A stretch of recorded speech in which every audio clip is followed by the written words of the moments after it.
Assalamualaikum warahmatullahi wabarakatuh. Perkenalkan, nama saya Luciana. Saya mahasiswa dari Universitas Muhammadiyah Banten.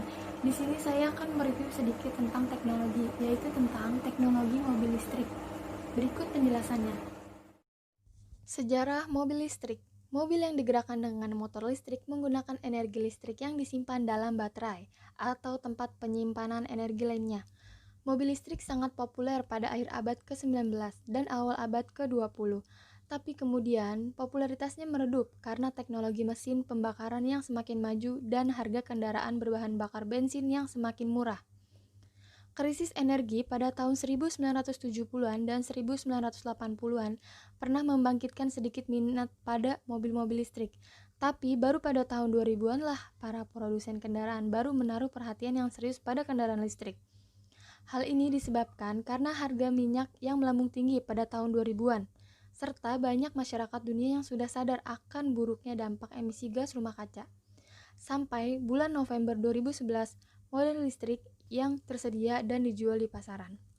Mobil listrik memiliki beberapa kelebihan yang potensial jika dibandingkan dengan mobil bermesin pembakaran dalam biasa. Pada akhirnya, ketergantungan minyak dari luar negeri pun berkurang karena bagi beberapa negara maju seperti Amerika Serikat dan banyak negara Eropa, kenaikan harga minyak dapat memukul ekonomi mereka. Bagi negara berkembang, harga minyak yang tinggi semakin memberatkan neraca pembayaran mereka, sehingga menghambat pertumbuhan ekonomi mereka. Meskipun mobil listrik memiliki beberapa keuntungan potensial seperti yang telah disebutkan, tapi penggunaan mobil listrik secara meluas memiliki banyak hambatan dan kekurangan. Sampai pada tahun 2011, harga mobil listrik masih jauh lebih mahal bila dibandingkan dengan mobil bermesin pembakaran dan kendaraan listrik hibrida, karena harga baterai ion lithium yang mahal. Meskipun begitu, saat ini harga baterai mulai turun karena mulai diproduksi dalam jumlah besar.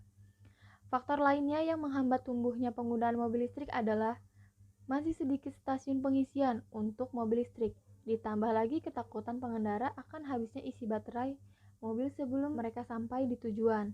Kebayangkan kalau misalnya kita lagi mengendarai mobil listrik terus tiba-tiba harus lowbat, harus dicas dulu, namun casannya tidak ada. Indonesia sendiri, pada tanggal 1 April 2012, pemerintah kuncurkan 100 miliar rupiah untuk riset mobil listrik. Lalu, pada tanggal 10 Juni 2013, pemerintah tegaskan kendaraan listrik bebas pajak. Dan kemudian pada tanggal 12 Juni 2013, ZBA dari Swedia resmi membuka pabrik kendaraan listrik dengan nama PT Lundin Industri yang terletak di kota Banyuwangi, Jawa Timur dan target produksi minimal 100.000 unit per tahun. Kelebihan mobil listrik. 1. Mesin listrik memiliki karakteristik yang disebut dengan infranto. Hal ini berarti bahwa mesin listrik dapat menghasilkan nilai torsi yang besar sejak tarikan pertama, sehingga dapat bergerak maju lebih cepat.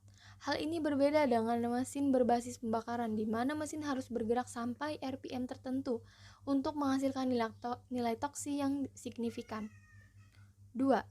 Mesin berbasis pembakaran memerlukan mekanisme yang rumit, sementara itu mesin motor listrik memiliki mekanisme yang lebih sederhana untuk menghasilkan energi. Hal ini membuat mesin listrik lebih halus dan tidak bising dibandingkan dengan pembakaran. 3. Kendaraan listrik tidak memerlukan banyak perawatan sebagaimana mesin bensin, tidak perlu ganti oli.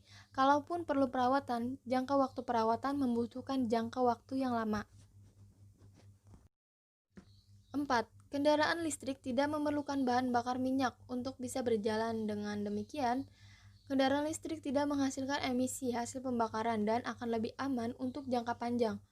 Namun demikian, dengan kelebihan tersebut, kendaraan listrik juga memiliki beberapa kekurangan.